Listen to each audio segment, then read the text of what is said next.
Moin Leute, hier Schaubenhof von VR Motors am Start. Es gibt noch mehr als nur von Sony zu berichten. Von der CES 2023. Auch HTC hat endlich ihr neues autarkes VR-Headset vorgestellt in einer 40 Minuten langen Pressekonferenz. Ich habe mir die mal angeguckt, das war ziemlich interessant. Sie haben nicht nur die Hardware vorgestellt, sondern auch ein bisschen was über die Software erzählt und ich finde, es macht da alles wirklich einen netten Eindruck. HTC hat sich ja in letzter Zeit mit ihren Hardware-Releases nicht gerade an die Konsumenten geschmiegt, aber jetzt wollen sie zurück, jetzt wollen sie wieder in den Konsumentenbereich. Wir gucken uns mal an, was diese VR-Brille kann und was die so hat und macht. Sie bezeichnen ihr Headset als neues All-in-One Flagship. Ihr erinnert euch ja vielleicht noch an die HTC Vive Focus 3. Das war auch ein mobiles, autarkes Headset, allerdings ausschließlich für den industriellen Gebrauch gedacht und relativ teuer. Wenig später haben sie dann die HTC Vive Flow gezeigt, eine sehr leichte, aber auch sehr eingeschränkte Brille, die auch nicht so richtig wusste, ob sie Fisch oder Fleisch ist.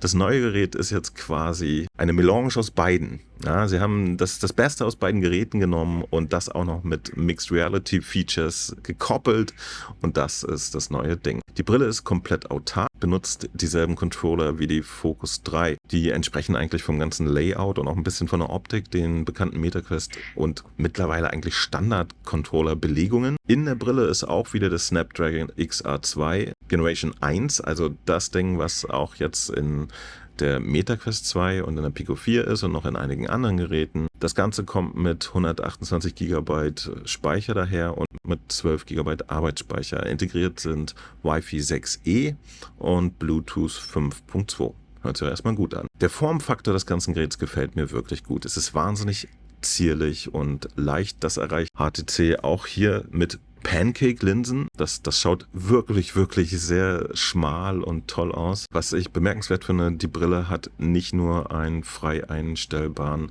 IPD, also einen Augenabstand, in dem Fall hier von 54 bis 73 Millimetern, sondern auch eine Einstellung für Dioptrien. Also wir Brillenträger müssen uns unter Umständen, je nach Wert, jetzt nicht Einlegelinsen kaufen, sondern können das direkt an der Brille einstellen. Das finde ich eine sehr, sehr klasse Geschichte. HTC gibt das Field of View mit 110 an, was auch sehr anständig wäre. Die Auflösung beträgt 1920 x 1920 pro Auge, also auch fast 2K pro Auge, insgesamt dann also 4K und läuft mit 90 Hertz. Das ist auch vollkommen okay.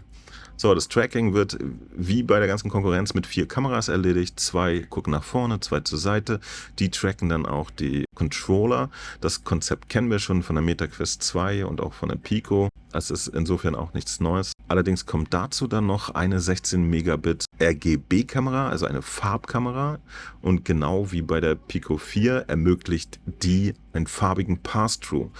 Und das ist nicht das einzige Mixed Reality Feature, sondern wie wir damals bei der MetaQuest Pro erwartet hatten, der dann aber nicht gekommen ist, gibt es jetzt bei der Vive XR Elite, so heißt das Headset nämlich, auch ein Deep Sensor. Der Playspace wird mit 1,5 x 1,5 Metern bis zu 10 x 10 Metern angegeben. Und das ganze Headset ist auch nicht nur schön leicht, es wiegt tatsächlich alles zusammen nur 625 Gramm. Bei dem Akku wird übrigens auch eine Laufzeit von ca. 2 Stunden angegeben und er ist hot swappable. Ja, ihr könnt ihn rausnehmen, eine andere Energiequelle anschließen, ohne dass die Brille für den Moment ausgeht. Finde ich ganz nett. Und der Akku, und das ist interessant, hat auch Fast Load. Ja, also der ist sehr, sehr schnell wieder neu aufgeladen. Das sind gute Features. Man kann die Batterie allerdings sogar abtrennen und dann ein paar Ansteckbügel, wie sie von der Vive Flow bekannt sind, connecten. Und dann wiegt das ganze Ding nur noch 273 Gramm. Ja, und das ist wirklich eine Ansage. So, in dem Modus muss man dann natürlich externe Energie zuführen, aber das ist auch durch einen entsprechenden USB-C-Anschluss möglich. Der ist nicht nur da, um Strom anzufügen, sondern kann auch für die Verbindung zum PC sorgen.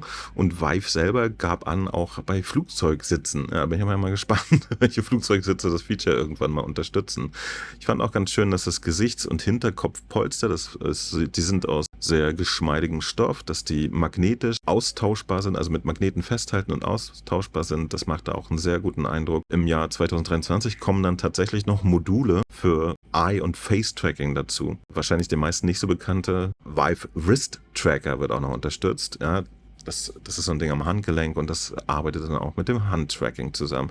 Denn auch das bietet die Brille. Wie bei der Konkurrenz sind kleine Lautsprecher in den Bügeln integriert, sodass für Sound gesorgt ist. Der ist natürlich dann off-air. HTC hatte in der Vergangenheit sehr große Probleme mit dem Mikrofon. Die sind aber schon bei der Focus 3 eigentlich erledigt gewesen. Auch hier in der Vive XR Elite sind 2 Mikrofone verbaut und die bieten auch Echo und Noise Cancelling. Sollte dann also kein Problem sein, in Multiplayer-Sessions miteinander zu reden. Und zum Thema Multiplayer-Sessions, ja, dadurch, dass sie jetzt auch wieder in den Konsumermarkt zurück wollen, ist es anders als bei der Focus 3. Da gab es nämlich natürlich einen Store, aber eigentlich kaum irgendwelche Spiele. Das wird jetzt anders. HTC hat tatsächlich angegeben, dass sie bei Launch bis zu 100 Spiele anbieten werden. Und nicht nur das, es gibt nicht nur den nativen Store, sondern man kann das Gerät auch über das USB-C-Kabel mit dem PC verbinden. Das ist also keine native DisplayPort-Verbindung, sondern genauso wie bei MetaQuest oder Pico. Es ist möglich mit einem USB-C-Kabel, aber das Signal wird dann entsprechend komprimiert. Oder das Ganze lässt sich auch mit dem PC über Wi-Fi 6E connecten und dann kabellos betreiben. Also die Vive XR Elite ist auch ein richtiges PC-VR-Headset, wenn man das benutzen möchte. Dann kommen wir mal wie versprochen zum wunden Punkt des Ganzen, denn das Gerät macht eine Menge her. Und HTC hat auf ihrer Pressekonferenz auch angedeutet, dass sie nicht wie die anderen gemeinen Mitspieler eine Querfinanzierung machen möchten mit euren privaten Daten. Bei der Vive XR Elite wird es genauso sein. Ja, das ist ein Gerät, was halt keinen Connect hat zu irgendeiner Social-Media-Plattform, also komplett eure Daten sind also komplett sicher. Das schlägt dann aber auch mit einem anständigen Preis zu Buche. Das Gerät kostet nämlich einfach mal in Deutschland 1.399 €. Boom. Jetzt interessant, dann normalerweise wäre das jetzt der 3- bis 4-fache Preis der üblichen autarken Headsets, die momentan hier den Markt dominieren. Hätte Meta nicht ihre Quest Pro rausgebracht, die einfach nochmal deutlich teurer ist, dann würde HTC da ein bisschen verschämt rumstehen. Aber so macht das eigentlich einen ganz netten Eindruck. Ja? Also tatsächlich ist es für das, was da enthalten ist von der Technik her, ein solider Preis. Aber ich denke mal, sie schrammen dabei an den Bedürfnissen der Konsumenten etwas vorbei. 1.4 ist nichts, was wir eben mal schnell raushauen. Und am Ende des Tages kann die Brille natürlich auch erstmal für den normalen Konsumenten genau dieselben Spiele abspielen wie eine 400 € Pico oder Quest 2. Das ist ein bisschen das Problem, das die anderen Anbieter so geschaffen haben, dass jede noch so anständige Hardware sich jetzt ein bisschen an diesen Dumpingpreisen messen muss. Und da können Hersteller, die das einfach, die Entwicklung und alles mitbezahlen müssen, kaum mithalten. Alles andere macht einen wirklich, wirklich guten Eindruck. Ich finde, das ist ein wirklich solides Headset mit interessanten Möglichkeiten, sehr leicht und transportabel und flexibel einsetzbar. Da haben sie einiges richtig gemacht und auch besser als die Konkurrenz. Aber hier wird sich zeigen, ob sie jetzt ihre Käufer finden werden im nächsten Jahr. Denn das nächste Jahr wird natürlich auch nicht einfach stillstehen. Ende des Jahres kommt ein neues Gerät von Meta mit der Quest 3. Die wird auch wieder günstig sein und nicht über $600 kosten.